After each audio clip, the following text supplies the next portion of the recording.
Happy 2024, family. A new year brings weird or mixed feelings and grief. You want a new year, a new start, less pain, easier days, and a sense of meaning or purpose. But at the same time, it's a year that your loved one will never see, and that hurts. I know I felt sadness and even a sense of guilt that I was entering a year Monica could not. We started 2023 with the best of episodes from the Grief to Great Day podcast, and it was well received. So I'm going to do the same thing again this year. I will re air the best episodes from last year this month. Then, after these five air, I'll be adding a devotion only episode once a week. I tell y'all to pray, to read, and to rise all the time, but I remember how hard all those things were to me in grief because some days it took all I had to take a shower. So, my intention in adding a devotional episode is to make it easier for you to connect with the Lord. You just come and listen. I pray that 2024 brings mustard seed sized faith because that's all you need and the revelation of how God will move in your life. I want to focus on impossible things this year. Now, if you remember in one of last year's Journey Works, I asked you to write down three things you felt were impossible to you or for your life. I want you to have that list handy for February as we venture into challenging the impossible based on truth. Okay, here we go with one of the five most downloaded episodes from 2023. One of the scariest things for me when I was going through grief was getting stuck. Initially, I didn't know what to do to get through in a healthy way, so I did a lot of the wrong things. I knew that life would never be the same, but I also feared that I would never have a life again.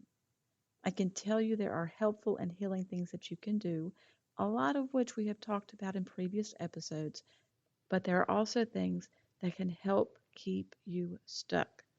Today, I'm going to share three things you may be doing that will keep you from healing. Listen to see if you're doing any of them, and if you are, how to change that. Hey, friend, welcome to the Grief to Great Day podcast. Do you feel like you're going crazy? Is the shower the only place for you to really cry? Are you surrounded by people, but you still feel all alone? Do you want to be the you were before your loved one died, but you have no idea how to get there? I'm Steph Cabanis, Southern by choice, wife, turtle triathlete, Jesus follower, and fellow traveler in the journey of grief. I too struggled to breathe, questioned God and my faith, and thought I would never be happy again. But God took my brokenness and He turned it into a breakthrough. So if you're ready to understand how to navigate grief, lean into your faith and take just one step towards healing, then bring your ugly cry, get into a comfortable place, even if that's your bed right now, and let the healing begin. Girl, there's hope for your future. Come on in the house and join me on the couch. We have warmed up and now are heating up, so we're going to stay in the house. I know some of you in Arizona probably have it over 100 degrees, but to me, 95 and humid is too warm. So we're inside. I'm Steph, and this is Grief to Great Day. Thank you for being here. I want you always to feel welcomed and heard through this podcast. Hello to everyone listening in Lao People's Democratic Republic, our spotlight country. I'm going to tell you where that is too. It's at the heart of the Indo-Chinese peninsula. It's bordered by Myanmar and China to the northwest, Vietnam to the east, Cambodia to the southeast, and Thailand to the west.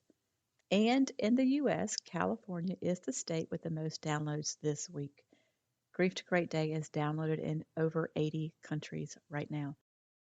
This tells me that there is a need to talk about grief and that it is felt throughout the world. So please know that whatever country or state you are in, you're not alone as you walk through this thing called grief. I know there are new listeners each week, so if that's you, welcome to the podcast you never wanted to need. I get that. I'm glad you're here, though, because it tells me that you're taking steps towards your healing.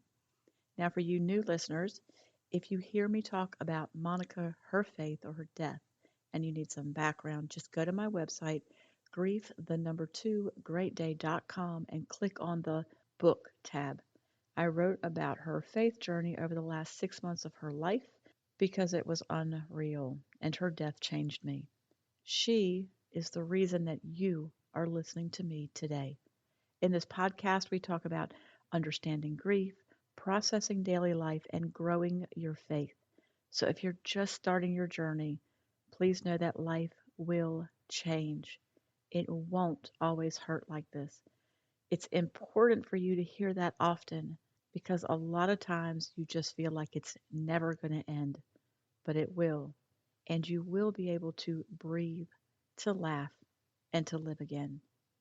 So, if you listened last week, I encouraged you to watch the movie Overcomer. If you've not done that yet, there is still time. It is worth watching and it will help you. This week, we're going to talk about 3 things to do if you want the grief journey to be harder. Yeah, I know, said no one ever.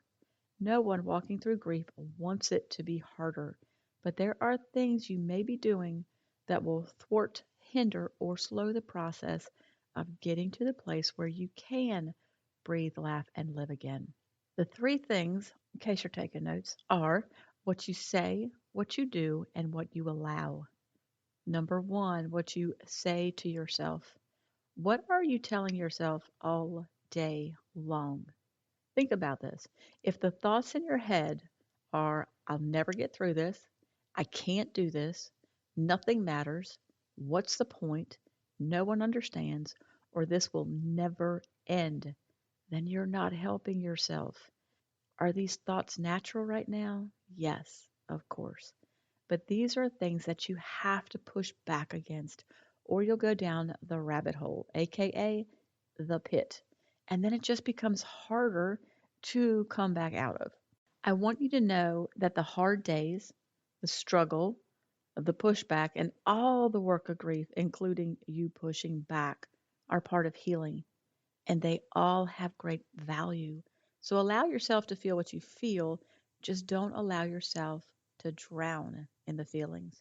A lot of times we just feel like, the rest or reading the Bible, those are the healing things, and those are incredibly healing, especially reading the Bible. But the fight, that's also part of healing. So, what do you do when you're just bombarded by these thoughts that just won't stop playing in your head? Well, you have to combat them with the truth, which is found in God's Word.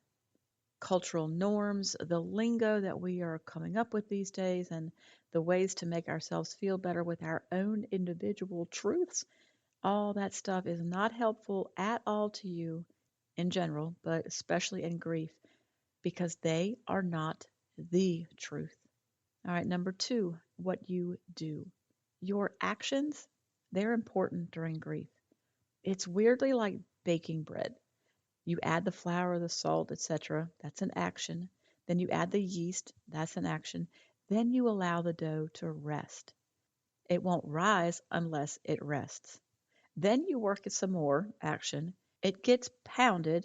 Ain't that like grief? And then you let it rest again. For grief, you'll have to physically move to get out of the bed or off the couch, and you have to engage a little bit with the world. That's your action. And then you need to rest because everything is exhausting in the beginning. And like that bread dough, you get pounded by another wave of grief and you have to rest again. You're not going to rise healed unless you rest. But you can't stay in the bed and think that life will be better tomorrow. That's the faith part. You pray, read, and rise because you have faith that the pain won't always bring you to your knees. All right, so number 1 was what you say. Number 2 was what you do. And now number 3, what you allow. What you allow into your heart. I'm going to remind you here that what you feed grows. And I enunciated that as good as I could because I want you to get that. What you feed grows. If you feed all the negative thoughts, and what I mean is if you play them over in your head all day, you are growing a mountain of I can't or this will never end. Then, if you couple that with inaction and you isolate yourself from friends, family, and life as you knew it before your loved one died, the mountain gets bigger. And, my sweet friend, it can begin to be your reality. This is how people get stuck, and being stuck is not what God intended for you. On the other hand, if you combat the emotions, and if you want more on feelings versus faith, I did several episodes on that a few weeks ago. But if you combat the emotions with the truth in the Bible, you begin to quiet the nevers and the can'ts. And then small things, they become more doable. If you'll couple that with a little action, and that can be the smallest of things like getting out and gardening or going to the grocery store and buying just a few things so you don't get stuck with a whole cart when you have to run out, then you'll find yourself thinking you can even get back to church. And then you'll find yourself going to church, even if you're going to sit in the back near the exit. Another aspect of what you allow into your heart is who and what you're surrounding yourself with right now. Choose wisely on who you allow to speak into your life, be that family, friends, television, music, etc. Whatever you see or listen to is important. Again, it's important in general, but especially important when you're going through grief. Maybe opt for Christian or gospel music over country right now. And y'all, I used to love some country music. Or you can let the Cosmo magazine go and focus on the Bible. Don't watch dark movies or shows right now. Opt for faith filled movies like the one I mentioned at the beginning of this episode, or even some inspirational health documentaries. Remember, what you feed grows. Your grief, the pain, overwhelm, and confusion, it will change. This will not be your life. But remember, you don't cross the finish line when it comes to loss. Last week, Jeff and I had a photographer come to the house to take photos for a magazine article I wrote, and she asked for some pics or items of Monica's to photograph. The process I went through back in the day of finding Mo's material items, good homes. Yes, I found her stuff, good homes. And then I moved twice, so again, I was trying to let go of more things. But I was struck by the question to find something of hers because I have always tried to let go of her things.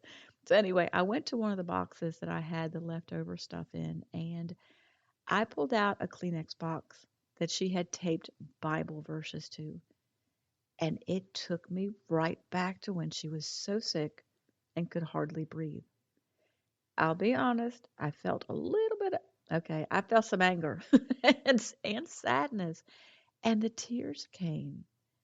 I took a deep breath and I had to thank God that she was happy in heaven and that He turned my life around forever. And then I realized that even 14 years later, I can still feel the loss. But I can also move forward in the moment with gratitude. I'm telling you this because you can't wait until you feel better or stronger to fight against the negative thoughts or to take action or to value yourself enough not to allow the worldly junk into your heart. Every day is important. Every day is a fork in the road of your life. It is in the daily grind of life that momentum and transformation occur. You just can't see the results yet. So, to recap, the three things you don't want to do if you don't want to get stuck, be careful what you say to yourself. Number two, what you do. Inaction is necessary at times because grief is exhausting. But if your life right now is only inaction, then you're not helping yourself. Number three, what you allow into your heart. Again, don't feed the negative stuff, don't feed the inaction, And anything you see or hear, make sure it is truth, which means it is based on God's Word. Your journey works for this week, or the work of your journey, is just getting back to the basics. I want you to fight against getting stuck this week. So pray, read, and I mean read the Bible, even if it's just a verse a day, and rise. Pray, read, and rise. By listening to this episode, it tells me you're doing the work of grief, and I know that is not easy. If you're ready to take another step towards your healing, there are more resources on my website. The website is grief, the number 2, greatday.com. And if you don't have a church home, visit my church, opendoorchurch.com. Links to everything you need are in the show notes. In the meantime, remember who holds your future and know that you are not alone. And keep on coming back to the house, keep sitting on the couch, and keep taking steps, however small or slow, towards your healing. Thank you for being here today, for showing up. If this podcast has given you hope, encouragement, or helped you in any way, share it with a friend, either in a text or on your social platforms. Also, please subscribe, rate, and leave a written review on iTunes. It's a huge blessing for me to know that you're out there. Lastly, and this is important, you are not alone. Connect with me on the Grief to Great Day website, the link is below, and sign up for our free newsletters. I want to be able to pray for you by name. Remember, grief isn't something you're going to get over, but a great day is something you can get to.